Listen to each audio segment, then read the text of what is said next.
Three, two, one. Sunday, Sunday, Sunday. On a Saturday. On a Saturday. It's Blur's Day in quarantine land.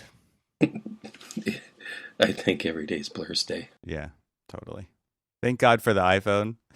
Because I didn't have that. I would not know what day it is, what time it is, what year it is. I wouldn't know anything. Oh my God.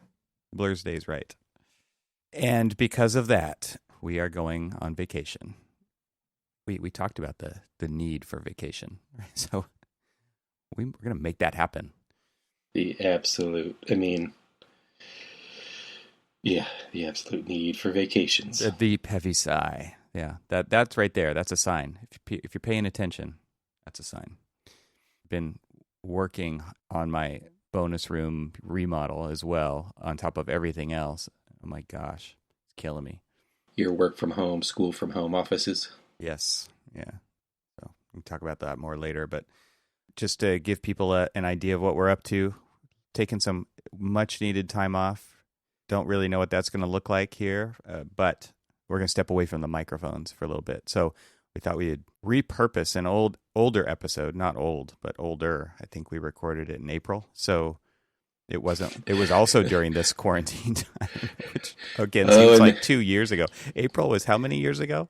In the early days of quarantine, when we thought, oh, it's going to be over soon. No big deal.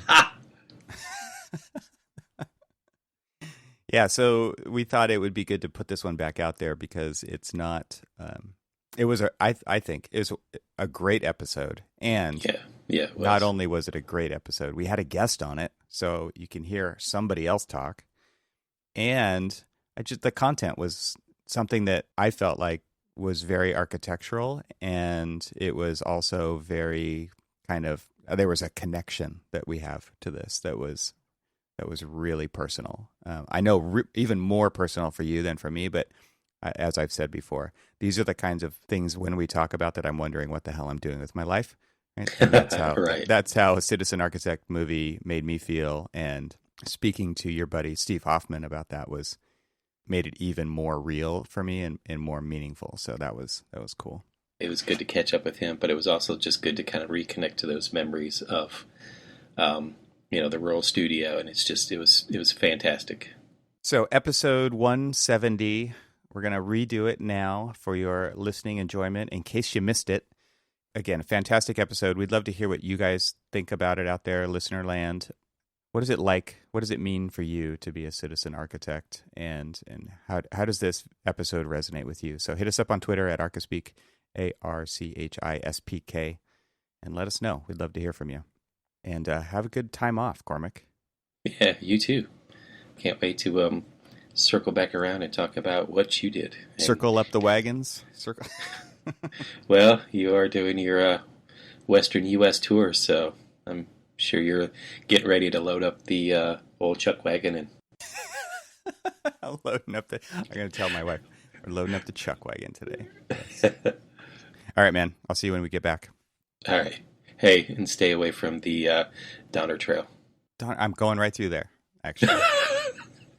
Just FYI. You might not see me again. My brother lives like a quarter mile from where that happened, so. Dad's got the most meat on him. Oh, man. All right. Talk to you soon. Welcome to Archispeak, the podcast that talks about what it's like to work in the profession of architecture.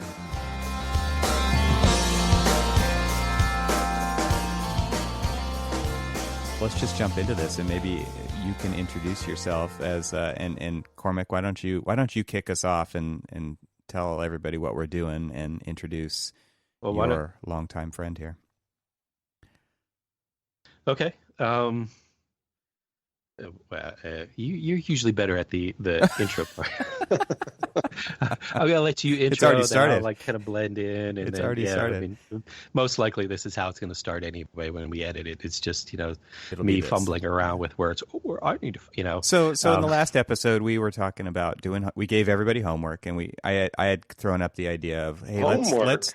Yeah, we've never done homework before, and everyone's at home, so we felt it was appropriate. So the idea was to, I mean, this is the best kind of homework, is watch a movie and then let's talk about it afterwards. So I threw out the idea of watching Citizen Architect. It's like the 10-year anniversary for the movie, something like that, which is crazy. That's about right. And Cormac loved the idea. Obviously, he has a connection with Rural Studio in Auburn. So I knew that I had already had this all designed in my head. I knew You it were was all baiting me. Yeah. So of course this was accepted, challenge accepted, and so I've actually watched it a couple times now since I threw out that idea, because I usually fall asleep during movies, to be honest. But this one, when I first saw it, was right. I think it was 2015, Cormac, at the AIA convention, and we went to the Auburn alumni reception because my school was not represented there, so I tagged along with Cormac, and it wasn't this movie that was shown there, but there was another short film shown at the reception, right? Yeah, yeah, and it was an amazing experience, I felt like, and then that kind of opened my eyes to this other movie, and which had been out, I guess, for about 5 years at that point. And so Cormac said he knew somebody who might be interested in talking about that from the program, and so that's where you come in. So Steve Hoffman, why don't you introduce yourself, and then you and Cormac can share some stories about Auburn and about Rural Studio, and we can talk about the movie. Yeah, well, I'm really happy to be here talking to you guys. This is a great opportunity. And my name is Steve Hoffman, and I work currently at a firm in Portland, Maine. I'm a recent transplant from New York City to Portland and really love my new home here. And kind of professionally and personally, I had this strange odyssey directly from school at Auburn to teaching at the Rural Studio for 4 years. And then directly from being at the Rural Studio, I met a woman, got married, and moved to New York City. And I always said I moved from a town that had a general store and a blinking light to the West Village. Wow. So it's about as extreme as you get. That sounds exciting. Yeah, it was definitely exciting. It was, it's one of those things where the more I look back at my life, I'm like, what the hell? But it was a great adventure. It's that kind of stuff, though, that makes people good architects, I think. Like that variation in experience is something that many people don't. And so it does actually influence and, inform the work that you do. It's worked for me. I mean, it's definitely had its impact and challenges, positive ways and challenges on my career. But I think all in all, I'm really happy for the diversity of experiences that I've had, and also kind of starting out grounded in both the educational environment at Auburn and particularly then at the Rural Studio. I think it was an exceptional basis for becoming an architect. And that's where I felt like I missed out. I mean, I went to a polytechnic university, so we did have a lot of hands-on, but I just nothing like it. Just doesn't even compare. Yeah, and I have to say, now it's 20. Gotta be going on 25, 20. You graduated in 97. Yeah, and the studio started in 9. Oh my God, it is almost. So it'll be 30 years. 93 was when the studio actually started. Yeah. So when you think about that, first of all, usually programs like that haven't lasted that long. Kind of innovative new, educational programs. So that's really a testament. And I think it's a very different experience now than when it started out. And that's just obviously, things evolve. And I think it's a really good thing from what I see that they're doing and the few times I've been down there. And it just goes to show that in the life of a program, it's not the same thing from start to finish either, Yeah. It's had to change with the times. I mean, when I went there, computers were hardly used. Yeah. Now they've integrated that into the whole idea of design build, which I think was a really interesting thing to tackle. Would have been exciting to be around when that was going on, but yeah, that's really interesting. It's the same time that I was in school as well.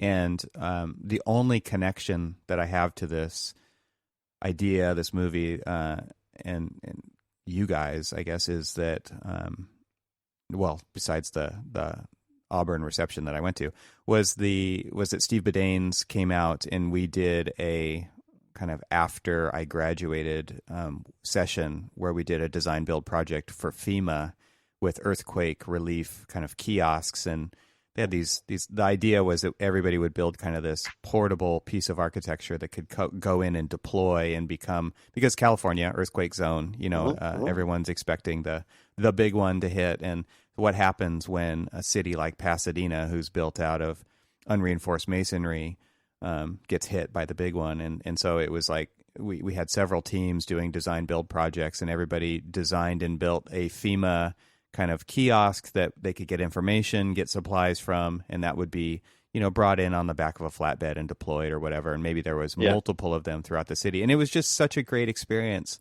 working with him. I've always been a maker at heart and always been a builder. And I always felt like that was the key to actually being a good architect, was knowing how things actually went together because I had done it. Right. And he was just a great source of inspiration, and he had a great energy, and I think that kind of comes across in the movie as well.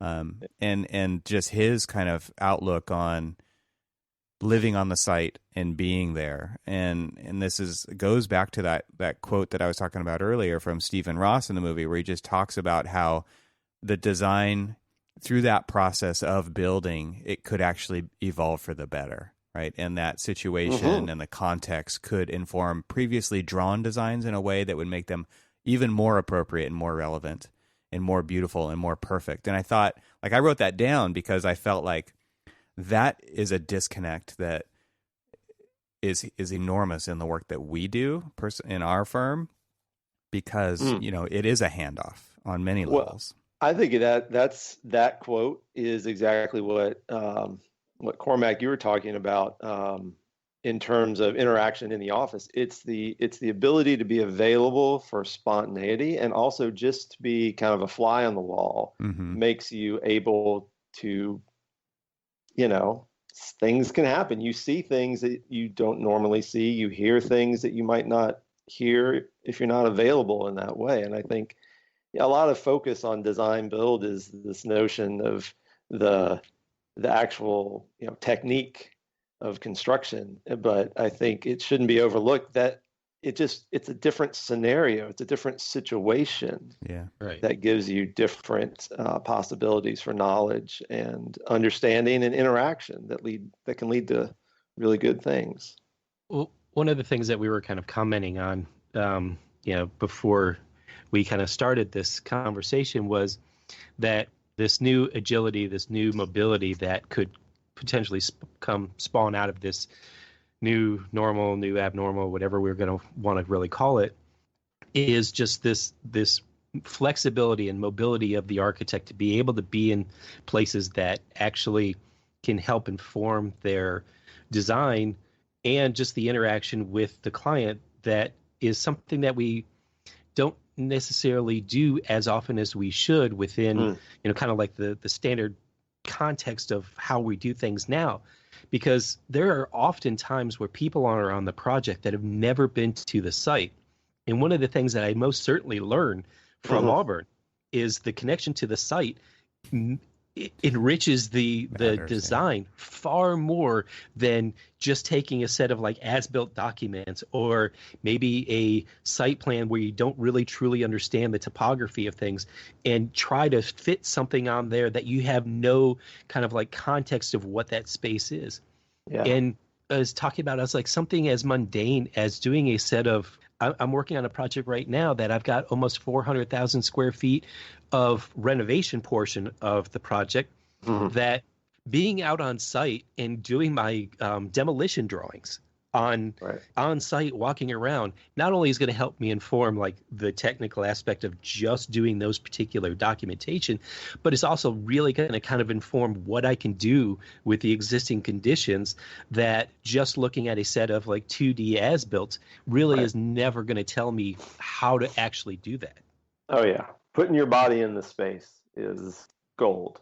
Well, that's what architecture is about, right? It's about place. Right. It's about space. And yet so many times, like that, drawings are an abstraction of that.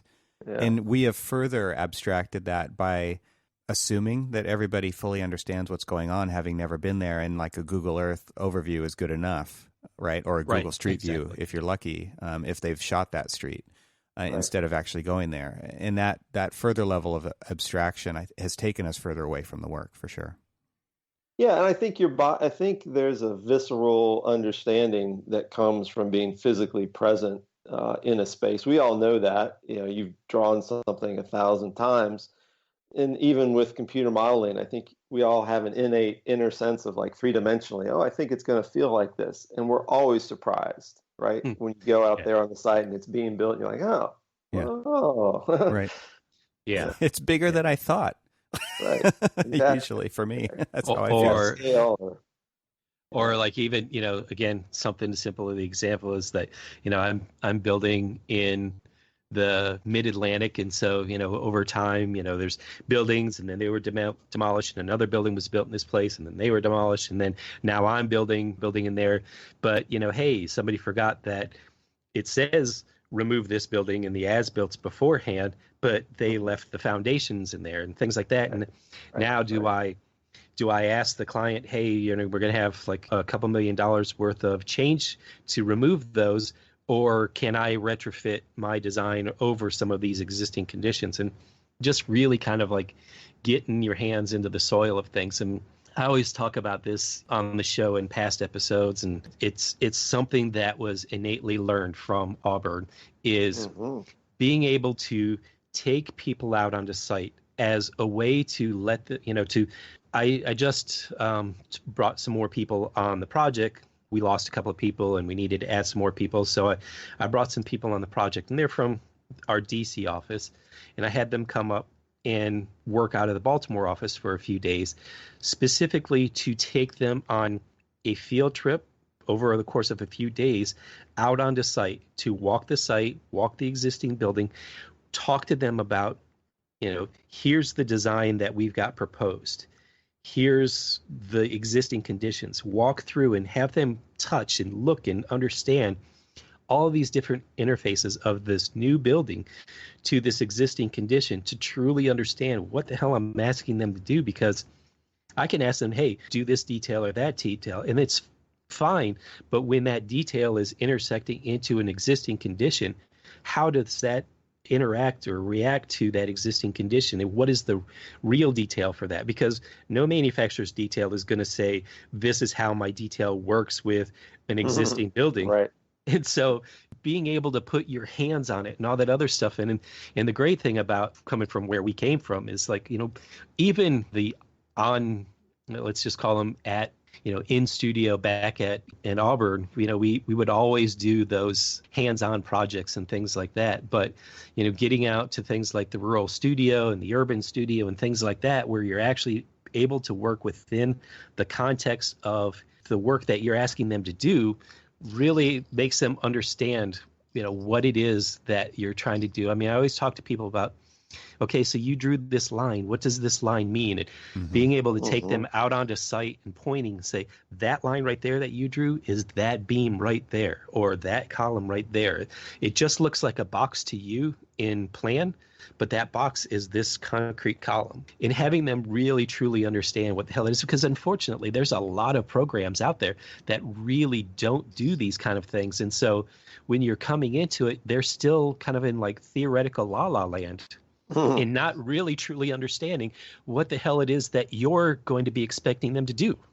And then ultimately you want them to kind of like build this experience knowledge and then, kind of take over from you.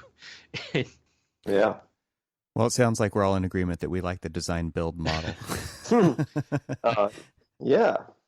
And I think I think you can define that pretty broadly. I think that's another sort of misnomer around design build in the rural studio, even though it is true that what the studio does and what other programs like it do is a potential model for practice that's very particular. I think the if you will, the philosophy of design build, or the mentality of design build, as being just a a method where you aren't just dealing with things in a technical or abstract way, and you're dealing Right. with things, in a larger contextual or hopefully physical way, not Mm-hmm. just mental. I think you could apply that broadly to all kinds and formats of practice without strictly being like, oh, I'm actually swinging a hammer. Right. Right. Um, Right. yeah. Yeah, I mean, it is interesting to me how because architecture, I think it's one of the things talked about in the movie is talking about it being a messy process, and we've talked about that on the show before too, being very comfortable in that messy process, Yes. where a lot of people are not. Like they're used to Yeah. seeing the finished product, they're used to seeing it all buttoned up and quote unquote perfect, but the construction process is equally as messy, if not more so. It's definitely physically more messy because just the size of the objects and things that you're dealing with, but still being okay with that and learning to live through that process and being comfortable with things not being finished or not even like fully thought out. I think that's one of the attractive things to me about the idea of design build is you don't need to figure it all out ahead of time.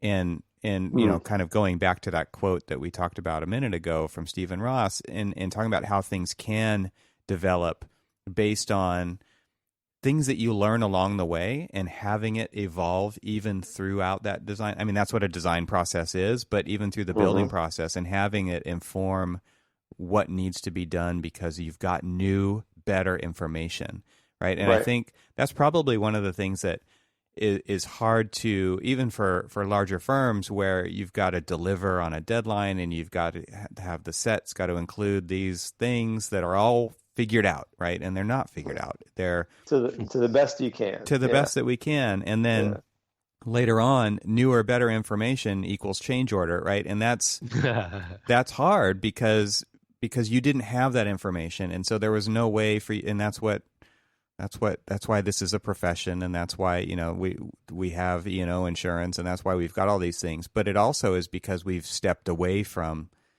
that responsibility, and I feel like the hands-on physical aspect of making changes, like seriously making changes at the last moment, is what is so attractive to me about design build, because it is the best information that you have all the way up to the last moment, and you get to customize and perfect that thing for that place based on that. And I think that that's just something that we miss out on quite often.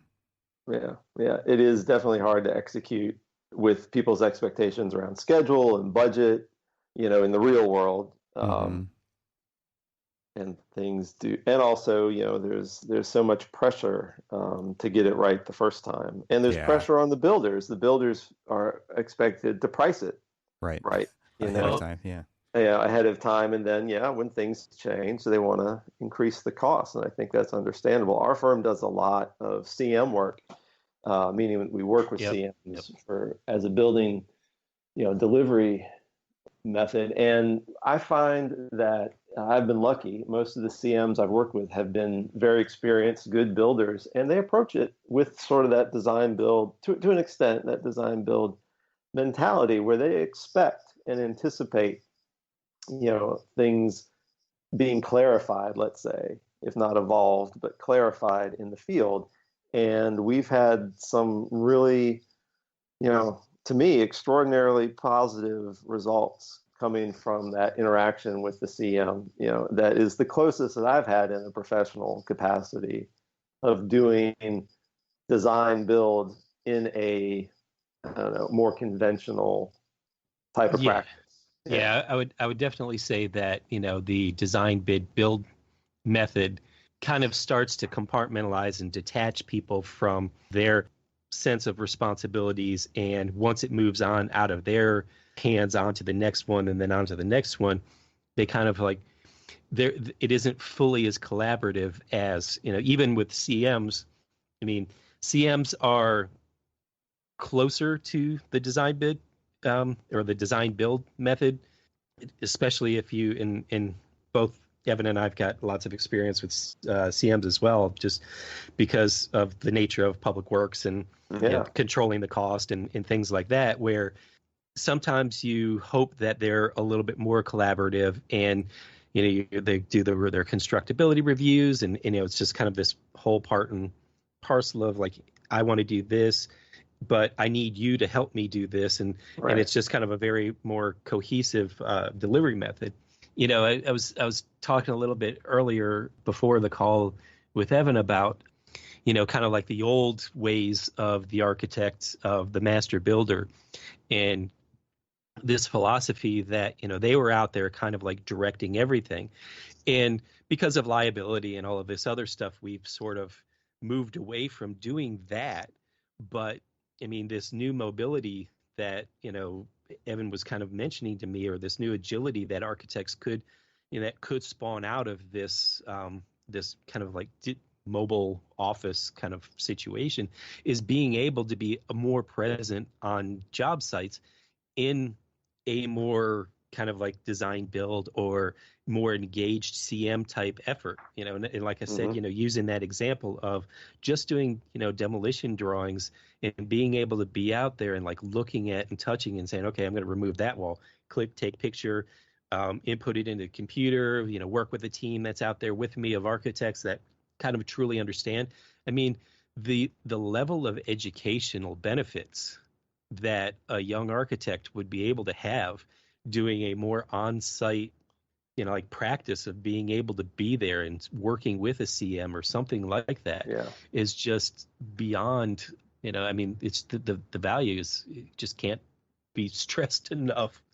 Yeah. And we have these great, I think what you're talking about is these great digital tools now for kind of connecting the remote office to what's happening in the field. It's great if you can have an actual agent of the office in the field on a very regular basis, if not every day. But the communication between builders and the office with, the video. I remember early on in New York, it was right when people were getting, the iPhones, and people were adopting, the things we all take for granted now. It wasn't really that long ago. Right. But the first time I had a FaceTime sort of conference with a builder from on site, it was amazing, right? Yeah, it was just like, wow. Exactly. And he was showing me how something was being framed together, and we just talked right through it. And I knew at that moment, though, that if I hadn't had the actual experience of having built something myself through the Rural Studio, key component, it would have been a more difficult conversation.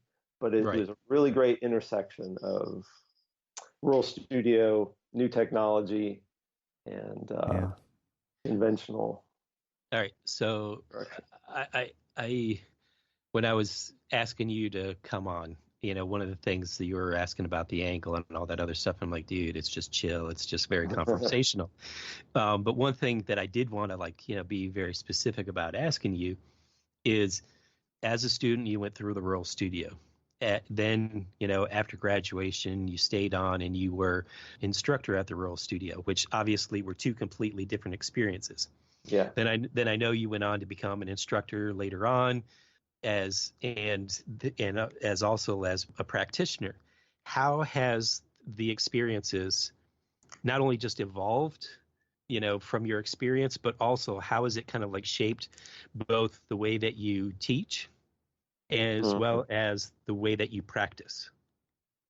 Well, I think in the broadest sense, the experience of the Rural Studio just it underpinned kind of the human undertaking of what we do, in terms of it involves a lot of people, and those relationships are really the key to success at any level.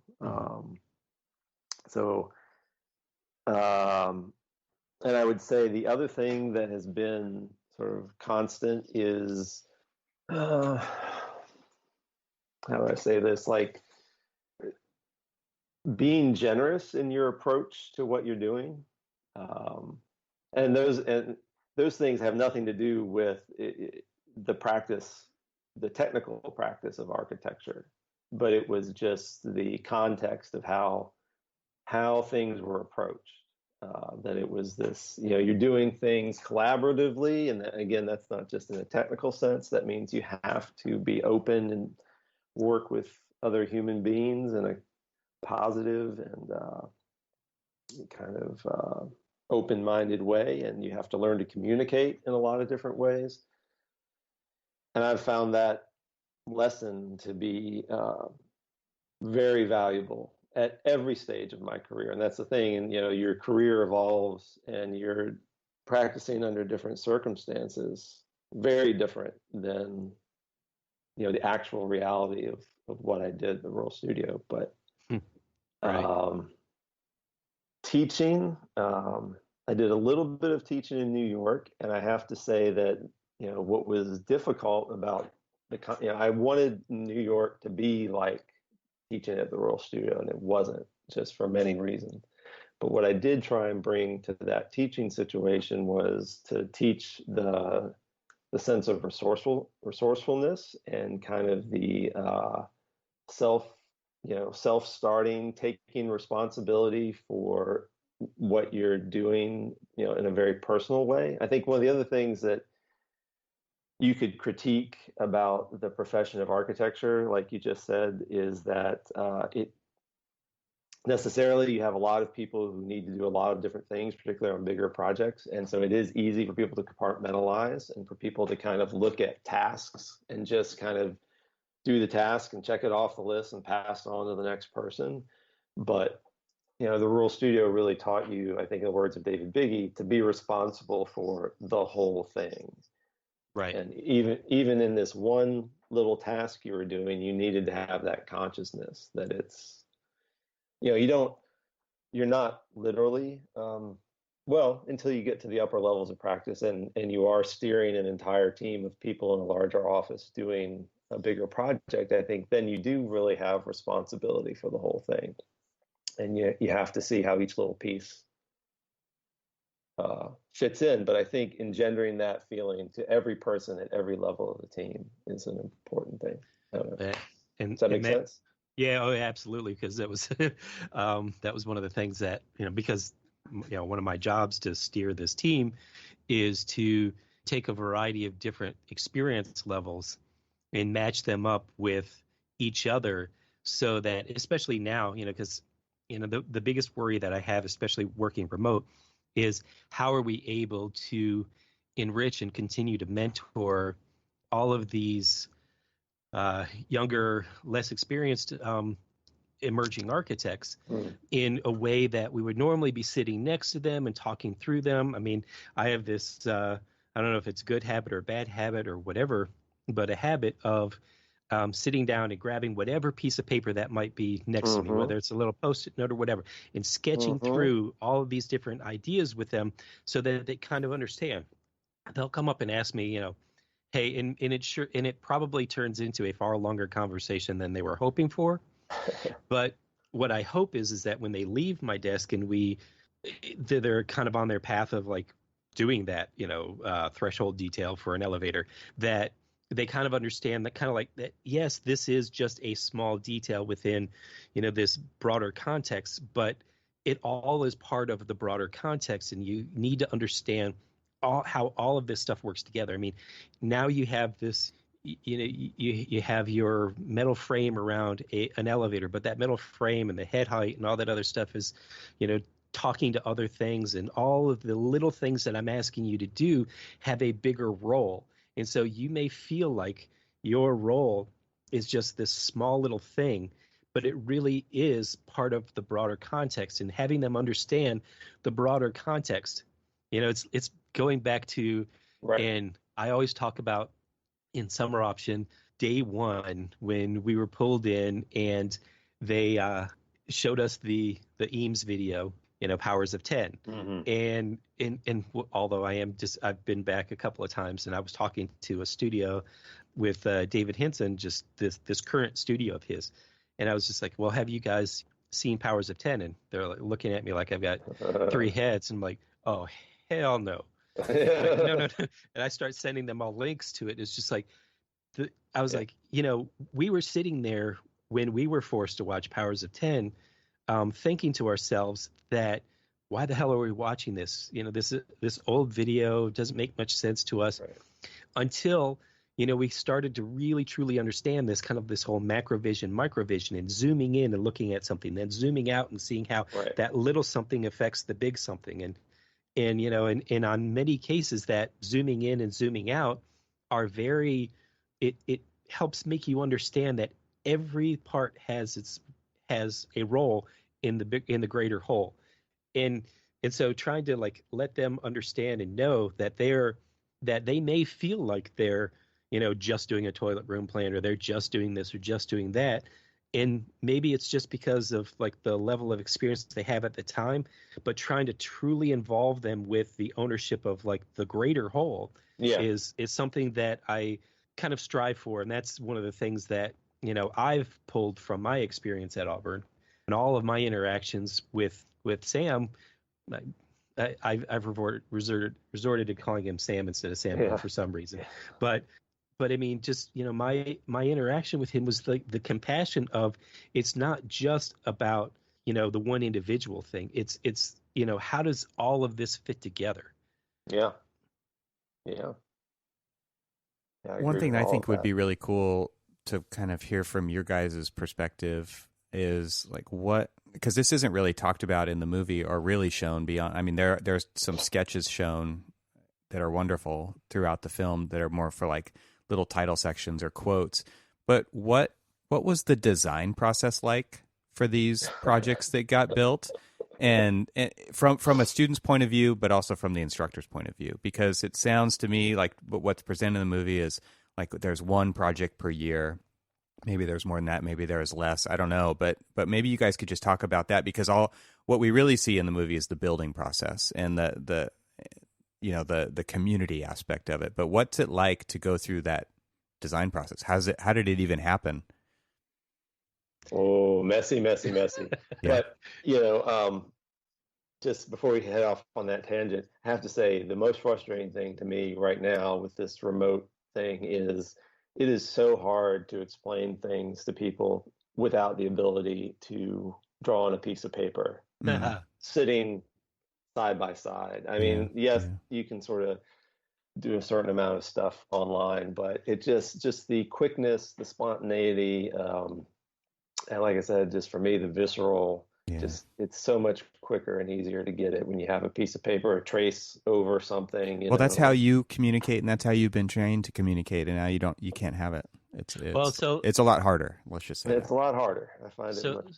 So let me ask this. So we use Zoom as our tool, and one of the reasons why we made that decision was, and we were just talking about this on a kind of a manager's meeting on Friday with everybody, because people worry about different security aspects of different tools that we're using, and the vulnerability that the firm has with using this stuff.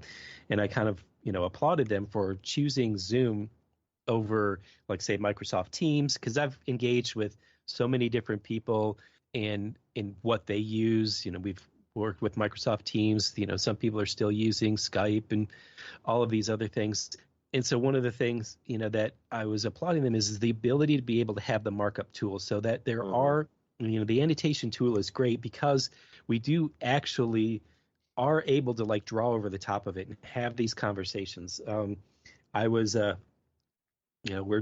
we kind of paired up with, and I kind of mentioned this, that, David invited Air St. Gross to kind of work with them in his current design studio at Auburn, because they're doing more of kind of this campus planning thing. And, we're known for kind of our expertise in campus planning. And so he had reached out to us, and I just heard the words Auburn and raised my hand and said, absolutely. I was like, you cannot, it was like, I don't care if nothing comes out of this, but just, like a little bit, I want to be involved with whatever we're going to do at Auburn. Because when I first started working there, they had started, we were awarded the School of Nursing building at Auburn, and I didn't get a chance to work on it because they hired me for my kind of like ability to be able to do a lot of like larger renovation type projects and stuff. And so they had a specific project for me in mind. And so I sat next to the PM that was working on Auburn and kind of just, pining over, God, I wish I could be doing that. And they're like, oh, we're going to Auburn. I'm like, give me something, anything, a pencil, whatever. And so, we were doing that. And the great thing about it is that, so now that everybody's working remotely, and we went down there for a little while, and they came up here for a little while. And then once that was all shut down, we kind of like paired up with a handful of students. And the great thing is they go through their process, and we've got our cameras on and we're looking at each other in the face, and they pull up their, the process that they're working on. And from the professionals aspect, we were talking to them about how we would approach it, and maybe kind of give them, a desk crit of things, and being able to kind of like draw over the top of them. We were, both he and I were like, flooding back and forth ideas and all of this other stuff. And then to kind of like watch the iterations as he was doing it, it's a little bit more of like doing a real quick sketch out, when you're talking to a client, and then you say, well, let me go back and kind of work that out a little bit, and then I'll come back to you. It's a little more like that than the more spontaneity that you get from just sitting there with a sketch pad or something. But, it still helps the evolution of that. And so being able to do that, I really appreciate that. So I'm just curious, like, what are you guys doing that kind of helps foster, that remote working within just your coworkers? You want me to answer, or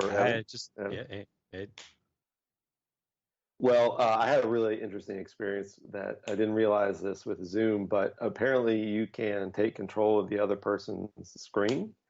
And so I was working with a colleague, a young person in our office, and we work on ArchiCAD, and we use the 3D visualization, as part of design and development process. We, don't just look at things in 2D. And I was just like, ooh, there's this little button that says, control, swap control or whatever. I was actually able to use the ArchiCAD on her computer through my computer and just, manipulate the model, move it around, and make it the way that it needed to be as a way. And that was the closest to just sketching out a detail 2D and saying, no, not like this, like this. But the ability to do that at a distance, three-dimensionally in the model, was pretty powerful. So I think we're going to be doing a lot more of that. Yeah, I've taken control of, and not let them know that I was doing that. I've taken control of a couple of people's Bluebeam, and they're like, "Wait, who's drawing it?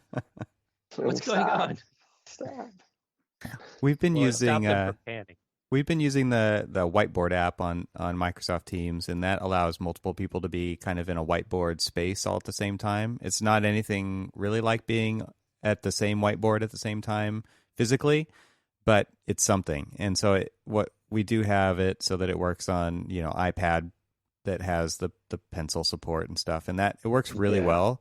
And then a couple people have the Microsoft Surface Studio computers, where it's like the big screen that you can draw on, like a drawing board. So it helps a lot. And it's nice because you can throw images in there and move them around. And that's probably the closest thing that I've seen to actually being able to collaborate in kind of a more analog-like digital environment where people can be anywhere and participating in that and still talking to each other over audio or sharing their video, but seeing what other people are drawing. It really comes down to the hardware, like, because nobody wants to draw with a mouse. Nobody can draw with a mouse very well. It's just like drawing with a brick, right? So you gotta have some kind of a stylus or pencil input or whatever. That's a really good point. That's what we need to get. Everybody needs to get a iPad Pro. This is not sponsored by Apple. No. I will say, probably annoyingly, that I tend to draw a lot with the mouse, that the team's just like, they just like, all I say is, don't move this screen.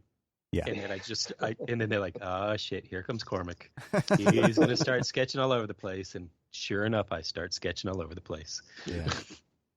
And then the great thing is that when you're doing that, you can just do like a screen cap of it.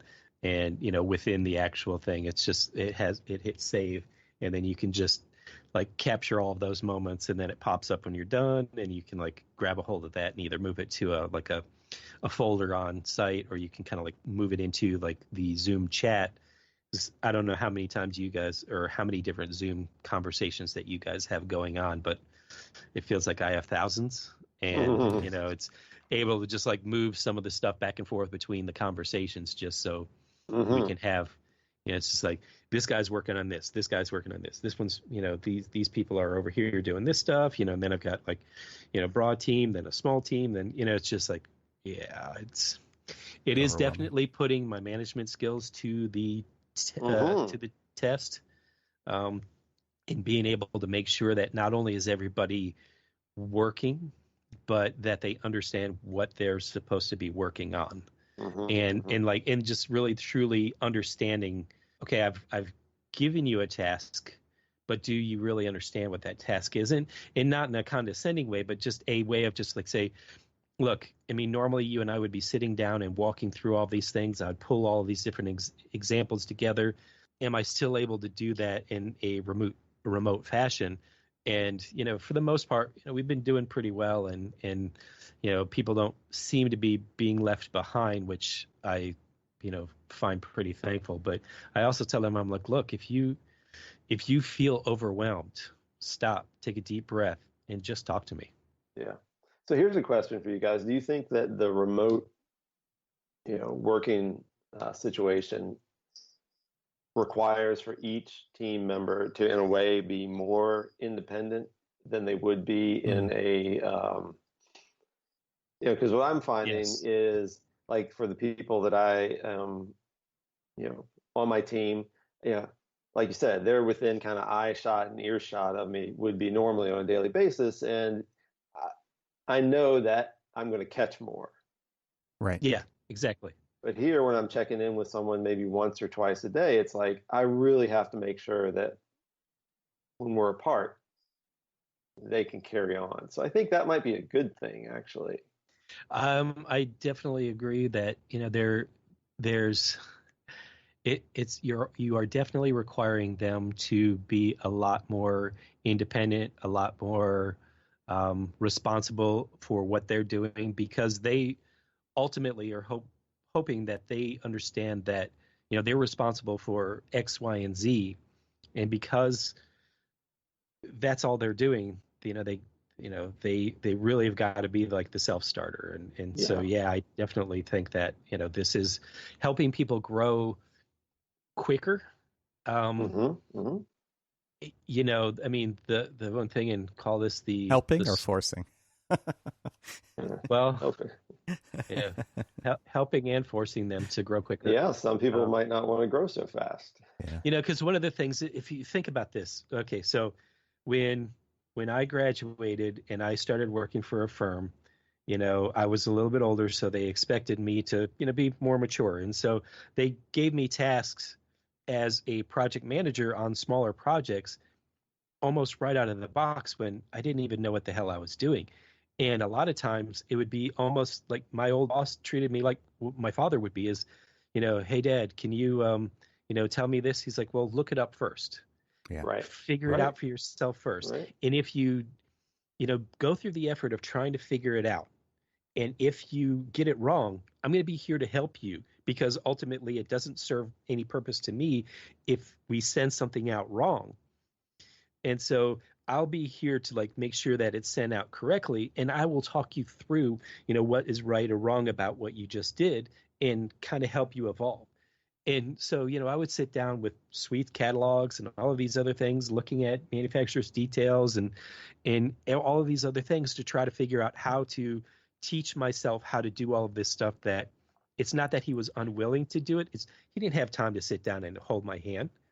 Right. He had his own things that he needed to do while expecting me to do the things that he wanted me to do. And so I did them. And then I would come back down and, check in with him, on a daily basis or whatever, and say, okay, here's some of the, print them out, and here's some of the things that I would do differently. And so they would look, and he would say, okay, we need to do this or we need to do that. And so that helped me learn how to basically be kind of like a self-explorer, figure out where to go. And I think that now that's actually, if I say, I need you to work on these window details, I'm going to give them examples. I'm going to, show them, who we're using as a manufacturer. And they've been doing basically the same thing, using the digital tools that they have around them, which are global, to be able to, work through some of these things.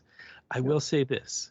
There is one thing that I find the most amazing outcome of all of this, because since we moved from hand drafting to the computer, we were supposed to be saving paper.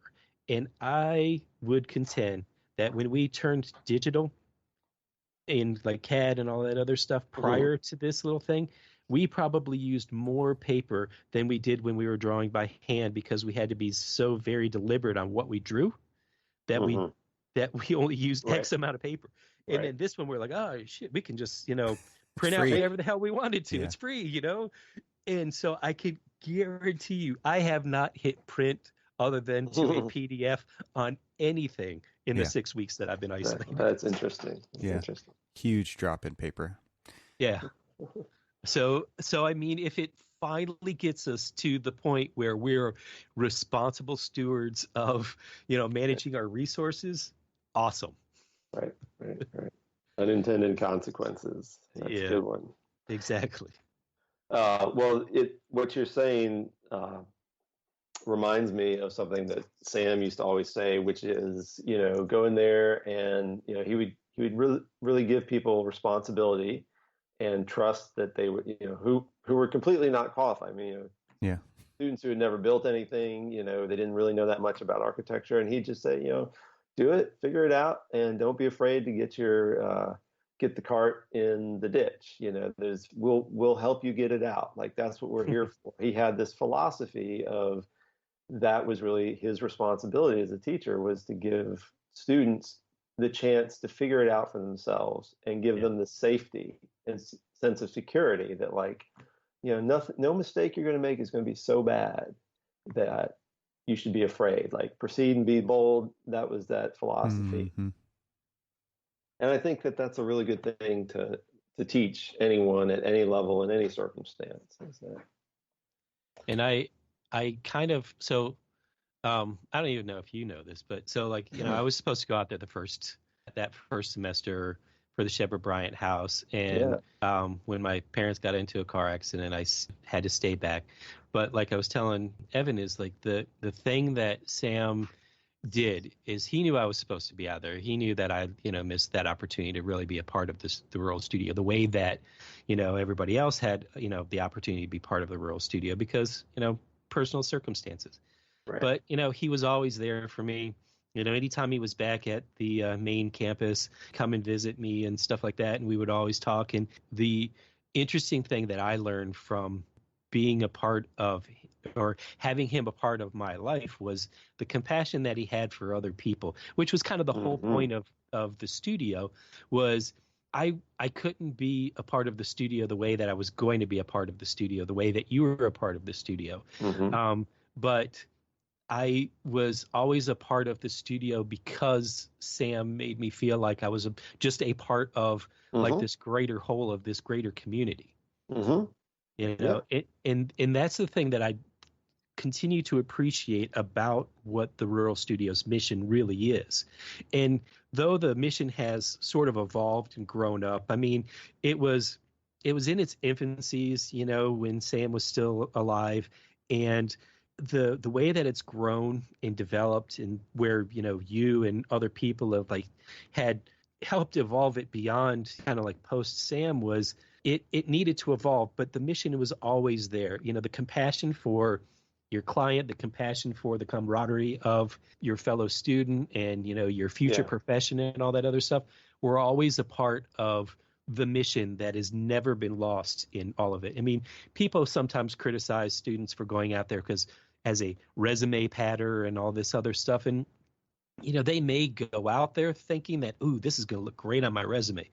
They don't leave that way. No, they have to earn it. That's the thing about it. You can't fake it out there. No, you can't. I'm glad you say that word, compassion. I think that's a really relevant word, and I agree that's a real reflection of Sambo as a person. Yeah. And part of what made his made his involvement unique. And actually, him as a teacher, maybe not that unique. I think teachers in general are compassionate people, but definitely was a major part of his character. I mean, there was something. So another thing that, whether it's good or bad for my career, has always been the genuine nature of him. Mm-hmm. Was just something that, it's just, you're going to get me. And that's always been my philosophy of like my life, is like, you will get who I am. You may not necessarily like it all the times. You may No think apologies. that it's fantastic. It's definitely no apologies, but but I will always be there for you. You will always get the compassion from me. Sometimes it's going to be, tough love. Right. Good thing. But it is going to be, I am never, I have the thing that I learned just, from Auburn in general, but, from Sambo, and, being DK's TA for multiple times, which, Evan, you'll see DK Ruth in the movie, on several occasions. He was kind of like the at campus wing of the rural studio. You cannot forget about DK. I mean, he doesn't get talked about so much now after all these years, but man, also an incredible individual. Yes. Yeah. And so I learned so much from being around these guys in the way that they're just like true. I mean, there were two very genuine people who didn't have to sugarcoat who they were, because they actually, the term that I always say is like, I just want you to give a shit about what you do. And it really, in a way, maybe I learned it earlier, maybe, being in the military and all that other stuff kind of helped in some of that. But, being around people like that, who you could just see as an example that they actually gave a shit about what they do, that, they do. So it brought a level of passion to them, whether it was abrasive or brash or whatever, or as Jay or Jack or however he considers calling himself, says about being in piss and vinegar and stuff like that in movies. Right. It's about just being genuine to the thing. And the one thing that I try to make sure that anybody who's kind of a mentee, if you want to call it that, of mine throughout my years in the practice, is you've got to be as true to yourself as you are. And if you are, anything that you do, I mean, sometimes, doing construction documentation, that sort of sucks sometimes. But, understand, if you believe that it is just part of the process of this greater good, this final outcome where, the story that I love to tell about this elementary school that, it was 6 years of my life of doing this one very involved renovation, historic renovation / addition to a elementary school, that it beat us down a lot. I mean, it was hard a lot. But then at the end of the day, when I got to walk through and show the media center people, they were in this like windowless room that they had to like package most of the books up because they didn't have enough space for it. And then when I finally gave them this beautiful 360-degree view of downtown Annapolis, Maryland, where you could see the State House and all these colonial buildings and everything else, and the water and all this other stuff, they like started crying, and they were just like, I don't deserve this. And I'm like, no, you deserve more than this. And it was just like, this is the kind of the whole point of us doing this stuff, is that we're able to give them what we believe they deserve, which they may think that they just need a room with 4 walls and a desk to be in. Well, what makes it better than to, kind of give you whatever? But so that's always, something that's been something that I've carried from all of my experiences of the professors that were part of all of these different Sam and DK and, and Andrew. Before Andrew went out there on site, Andrew was out in, at the main campus. And the good thing was being older, both when I first started there, when I was with you, and then left and then went back, and then Andrew was there, and I was even older and had 4 years of experience in an architecture firm, and going back and wrapping up third year and then going through all of these things, could make connections with the professors because I was roughly their age. Right. You know, and so it was great to be able to like engage with these guys and, just feed off of the passion that they had for the profession, which just kind of continued to keep validating my choice of being, continuing, because I could have easily like left when I left you guys and kind of just dropped out and dropped off the face of the map, and I could have easily just said, I'm done, I don't want to do this anymore. But it's through the passion of meeting these people. Oh yeah, it helps validate my choice. Yeah, absolutely. I think it's interesting to think about, when talking about architecture as a social responsibility and the passion and giving a damn and all these things. And then going into, I've given several presentations in, elementary schools, high schools. What's the first question? It's always, how much money do you make? Right. Yeah, exactly. And I mean, maybe there's just a filter right there, right? Because that shouldn't be what it's about. But I think a lot of people do go into the profession because they see it as a profession where they can make money. And there's no doubt you can definitely make a good living being an architect. But thinking about this from like the rural studio perspective about serving the community, the kind of work that we do, which is public work, which is very community based. It's hospitals, it's schools, it's things like that. Right. And having that passion, I think that really is, and now talking about people working independently, and really they have to be self-motivated to a certain extent and driven to solve problems on their own first, or try to, and then come up with different options and then present those back and talk to somebody with more experience about why or why not those things may or may not work. It seems to me like that there's a common thread here about, self-motivation, drive, passion, and service. And I think like that, to me, are the core values of being an architect. And even in a larger firm where it is much easier to hide from that, right? You're just a piece of a puzzle that could be very small. From my perspective, like I get to work on the business. I'm not working in the business. I'm not designing projects anymore, but I'm working on hopefully making the process better and making it more inclusive of all of these people and giving them a pathway so that they can become a great architect and have a great long career being an architect. But really trying to connect them back to, I think, through programs like this, where it is about people and it is about place and it's about people and place right where you're at.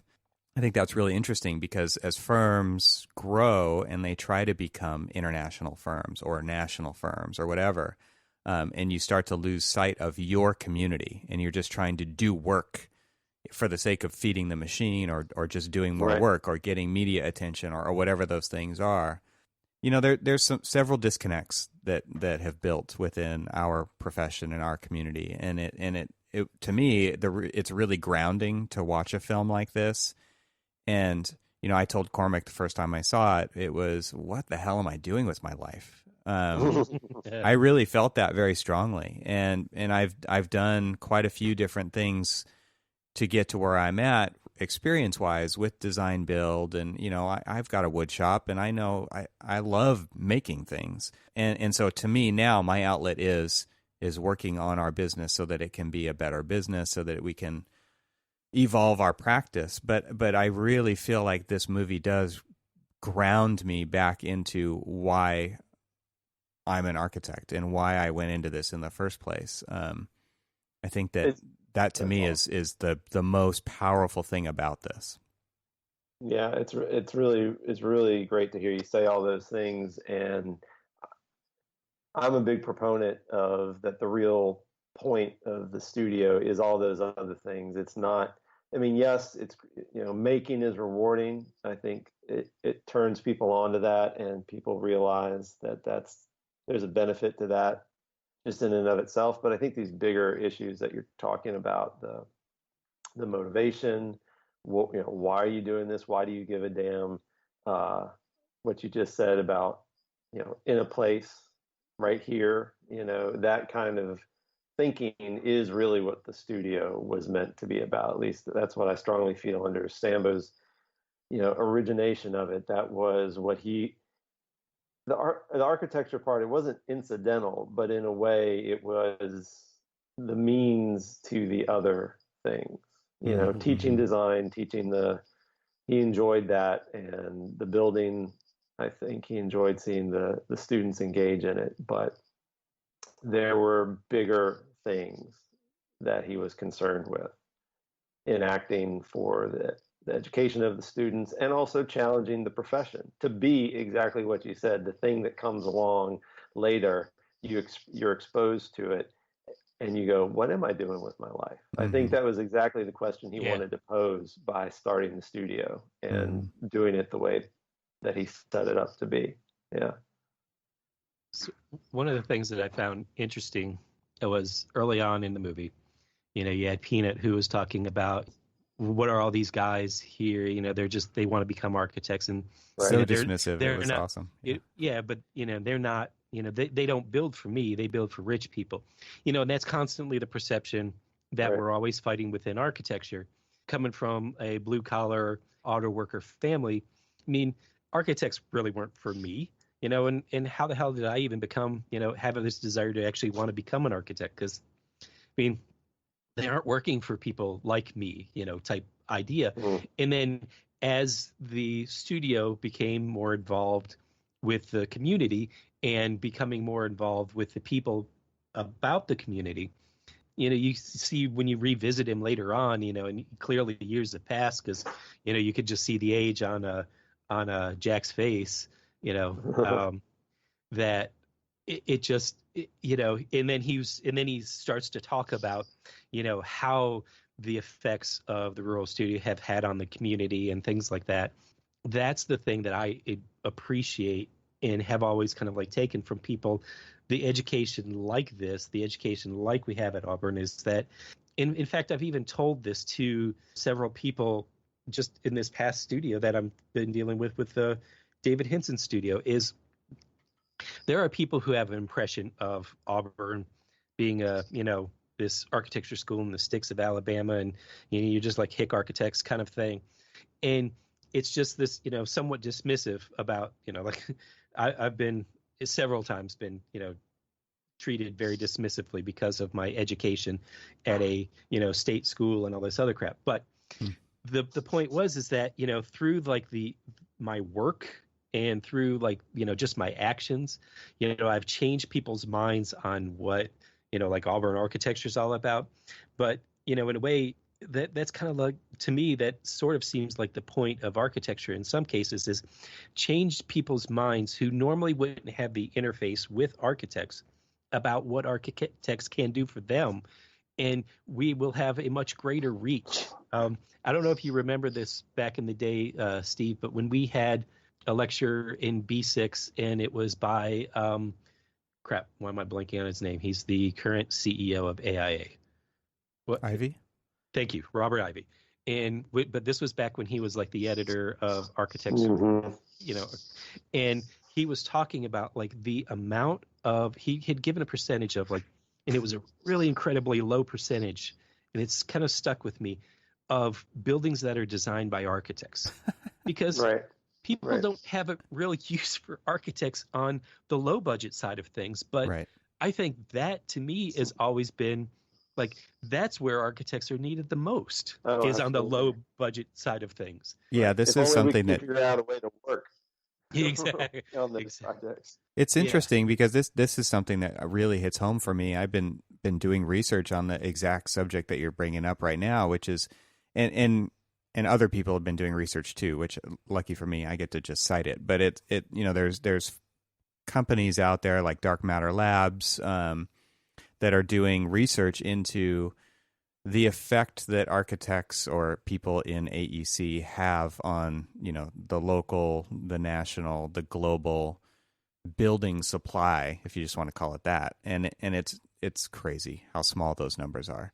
It's minuscule. It's 1% of the whole built environment. And so when you think about who pays for those buildings, it is also the 1%, but it's on the other end of the scale, right? It's the people who have most of the wealth in the world.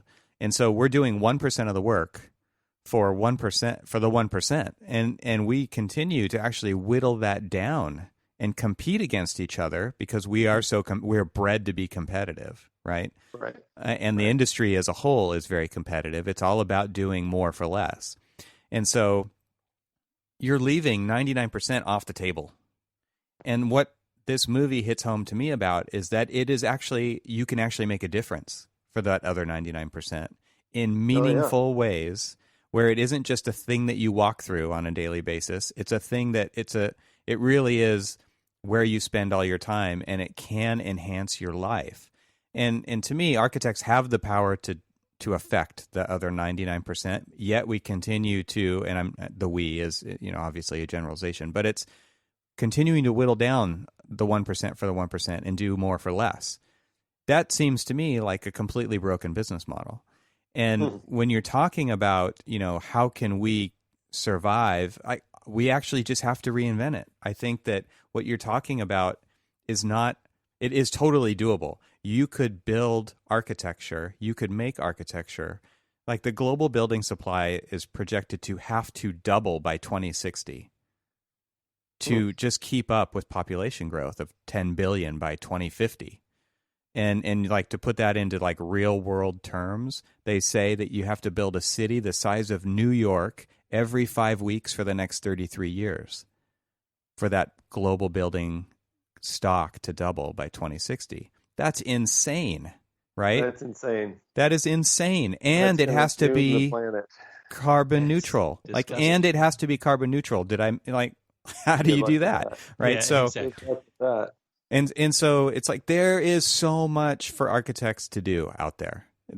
And we have to think more broadly about it. And maybe those designs don't have to be as grand, but they can still make everybody's life better. They just have to be repeatable on a much larger level so that more people get to live in architecture, which will make their lives better, which will make society better. Like it is this very complicated and kind of interwoven problem, but there's so many ways that we can affect that and make it better.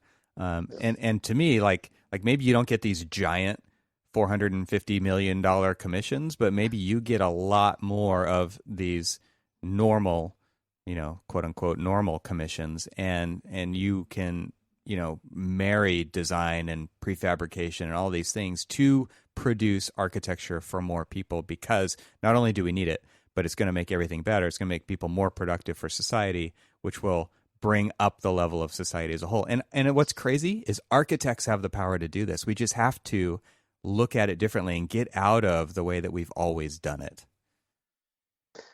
Yeah, I think one of the big true critiques of the rural studio model is the challenge to find a way to work in communities and scenarios and with, frankly, types of clients that the architecture profession has not developed a protocol, if you will. What's so interesting is to work with those constituencies. Architects have always be very different. It might be very low tech, and it might be, in fact, actually simple and light. And I think you used the word agile earlier. Right. It's like, maybe the best thing is just an architect can sit down with some people for a few hours and bring the knowledge and skills and imagination to bear. But maybe we don't need all the other stuff. I mean, that's just kind of a simplification. But I think in a way, the Rural Studio did pose that question of like, to be an architect, do you have to have all this that goes along with what the profession says that you have to have? And do you have to deliver your projects in this very specific, frankly, it's a heavy-handed, lots of overhead, you know what I mean? There's a lot, could be a lot simpler. You might be able to affect things more directly. I think it's interesting in the movie, like the story arc of Peanut, Cormac, that you were talking about, right? In the beginning, it's like, what have they done for me? And at the end, it's, I can find no fault with the Rural Studio. Right. And how did that happen? By showing the value of an architect and what it can have on a community. But you had to do it. You had to prove it. And that's what Rural Studio did over all those years, was they proved it. And I think a lot of the struggle of being an architect is showing value or proving value, Why do you deserve to exist? And yet, in a context like that, which, like you said, it was difficult, it still happened. It wasn't maybe ideal conditions, or maybe it was, for this to happen, but it was a place where value was shown and completely changed the perspective of what architects can bring to a community. I think that's very interesting. I'd like to give an anecdote, because there was a time where there was the first Rural Studio movie that was made while I was teaching there, and I did a bunch of presentations with the filmmaker right as I left the Rural Studios. Right around 2002, 2003, we were going to universities and going to AIAs, presenting the film, doing a Q&A, and one of the perennial questions you always get, usually from an architect in the office, would be like, so what about the building code? And they'd always sort of couch or qualify the work of the studio by kind of inferring that you're able to be so imaginative, and you're able to do these crazy things like build out of straw bale or carpet, because you don't have to follow these rules. And I would always say, well, yeah, we didn't have a code official, but we took life safety seriously. And at the same time, we didn't have any money. We didn't have any skills. So we found ways to be resourceful within the context of how we were working, where we were working, and still set the bar for quality as high as any other piece of architecture. It's like, I'll trade you, give me $1 million to build my project. Give me, the technical, a welder who's technically qualified to weld something. Give me a community full of qualified and educated and expert builders to build my project. These are the things that architects work with every day and still end up building shitty buildings. So it's like, don't qualify it as saying, well, you're getting away with something. It's like, no, it's like, within the context that you're in, set the bar for great architecture and be resourceful enough to find how to achieve it. Don't, the one does not discount the other. It always made me very mad to hear these smug sort of urban architects go back and say, well, blah, blah, blah. I mean, that kind of like guerrilla architecture mentality that the Rural Studio had has always been kind of like beaten down by in a lot of small firm architects and stuff that are just community based, that are just working with what they have, are very much like that. Yeah. And you always have like the greater whole of the architectural community, bashing them down as, oh, this isn't real architecture. This is not what architects do, kind of thing. And it's so very dismissive. I mean, one of our biggest problems in architecture in general is we tend to eat our own. And rather than kind of like enriching each other in the community and stuff. And really that is literally the biggest takeaway that I've had from my experience with, those who created the Rural Studio and keep the kind of like that mission alive, is what is the best way that I personally, with my experience, can enrich the profession. And I think that's sort of what we've been talking about. And, it's kind of like our biggest takeaway as we've moved throughout our careers is, what are the things that we can do with our, like, what we've learned from either back as students or throughout the profession to, make it better and enrich it, and rather than trying to just like knock each other down to, know, I mean, of course we're not going to like do more than 9% of the building, design with it that's constructed within the U.S. I think that was one of those ridiculously low numbers that Robert Ivy was bringing up at the time. It was like, it was like so ridiculously low. It's because why would a builder who wants to just do a straight cut and dry building, and you're out there telling him, I want X amount of, dollars for this, for, my design fees and this, that, and the other. And, it's just like, I want to do really good work in my community to make it, my community's built environment, the most aesthetically pleasing and nice and cohesive and enriched for the entire community.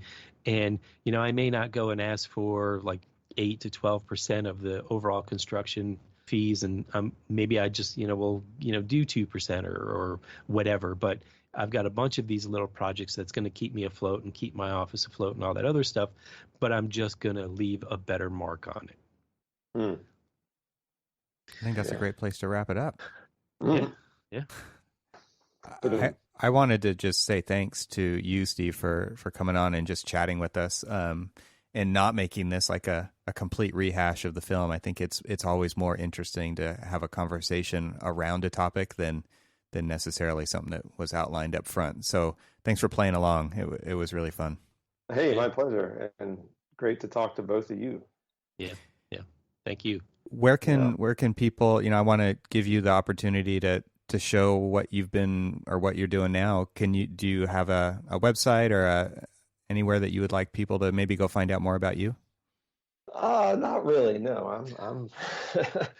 You're like, I'm trying to stay under the radar. Yeah, no, I'm actually in witness protection program. No, okay. The firm that I work for right now in Portland, Maine, is called Stephen Blatt Architects, and we're a small 6-man firm. This firm has been in existence. My boss has been practicing in Maine and New England for over 30 years. Wow. And has done 60-some school projects. That's our bread and butter. So mainly elementary, and through high school, not academia. And yeah, so you can check them out online, Stephen Blatt Architects. Very cool. Yeah. Well, it's been an absolute pleasure to have this conversation and to talk to you guys both about kind of your experiences with Sambo and the rural studio. I think that's just something that I feel like a particular calling toward that type of education and that type of work. And I really kind of just find the most meaning in it. And so for me, this has been an absolute pleasure of a conversation to have. Likewise. Cool. Well, until next time. Take care. All right, that might be all for this episode, but maybe listen to the end just in case. This show is part of the Gable Media Podcast Network. See all the shows at gablemedia.com. That's GABLMEDIA.com. You can help support what we're doing here by leaving a 5-star review on Apple Podcasts to help get the word out, and don't forget to share it with your friends.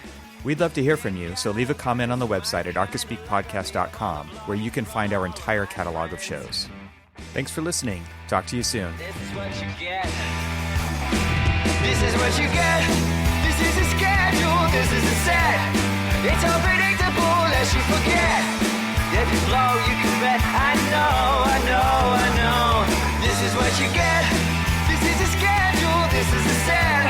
It's unpredictable lest you forget.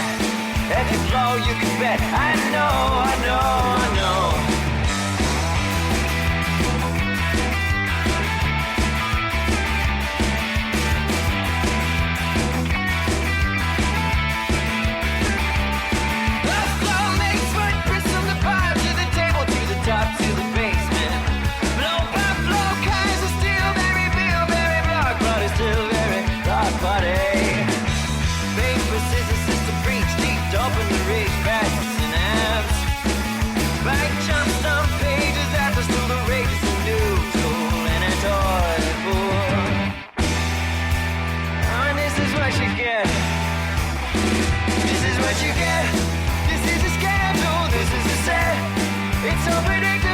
You forget, if you blow, you can bet. I know. This is what you get. This is a schedule. This is a set. It's unpredictable as you forget. If you blow, you can bet. I know.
Yeah, so this is totally what the show's about. Is just it's a conversation about, our life in architecture and just, the day-to-days and everything, high philosophies, low philosophies, no philosophies, just, whatever. It's a conversation. And, the good thing is it's kind of been 7 years strong now, Evan. Mm-hmm.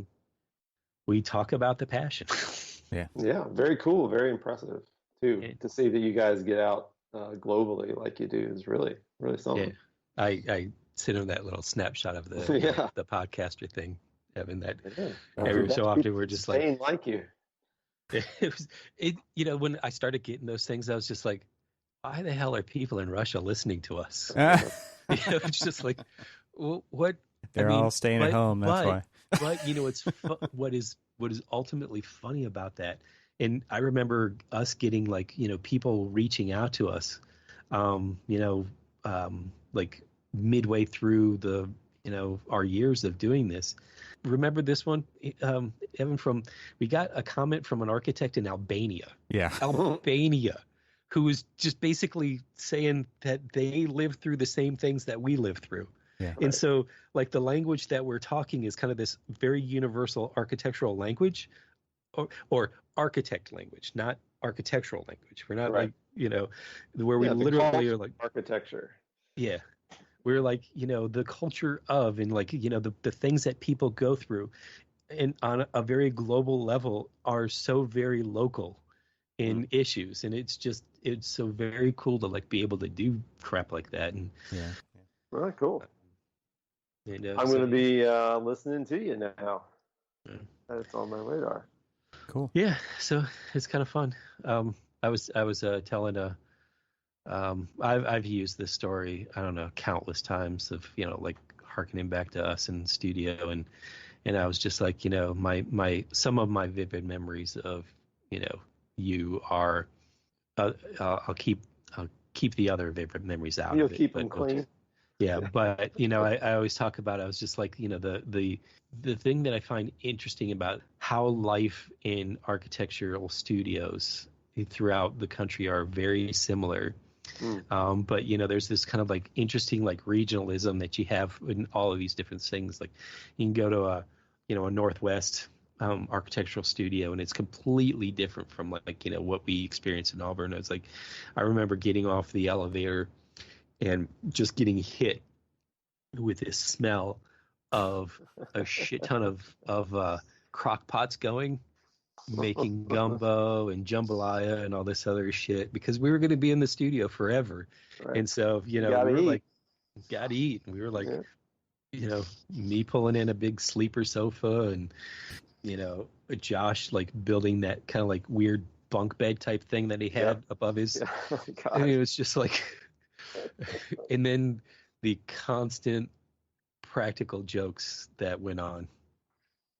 And I can't remember his last name, but remember the Tony blonde-haired guy? Yeah. Very. Yeah. He was from Philly. What was his last name? Oh God, it was Italian. It was. Yeah, because he was, and so he was from Philly, and he was always people, and so we of course would constantly back with him. And remember when he came into the studio and was messing with people, and then passed out drunk, and I glued his zipper and pants shut. And so, because what's the first thing you do when you wake up after? You gotta go. Gotta go. And Oh my God. I can't go. it was the same guy that Tony. What was his name? I can't remember it. I can see his face clear as day. I remember I had to like clean out his leg because he played rugby and he was 8-man, and he, for some reason, fashioned a coat hanger branding and branded his leg with the number 8. Yeah, that's exactly. This tells you a little bit about Tony. Yeah, he was intense. Oh man, he was intense. That's awesome. Some crazy people. We had some crazy people. And he would come in and he would like steal. So is it Danny McCatherine? Is that McCatherine is his last name? I think it was Danny. Yeah. Or something. and that he would always chew like chiclet gum. You remember that? Yeah. And Tony would come in and steal it, like basically come in, grab it off of his desk, and like just chug the whole thing. And there's only one thing in the world that looks a lot like chiclet gums, and that is X-Lax. Oh my God. See, I don't remember all this, but Cormac is like an elephant. You were actually not you surprised. were this was when you were out second year in yeah. and so this was my you weren't there to keep me in check. You were trouble. You were kind of a troublemaker. You were a bad boy the first few years. You were. I honestly needed to like leave and grow up a little bit, and I was not. Yeah, I still had a lot of soldier left in me, and that was probably not a good thing for the architectural community at the time.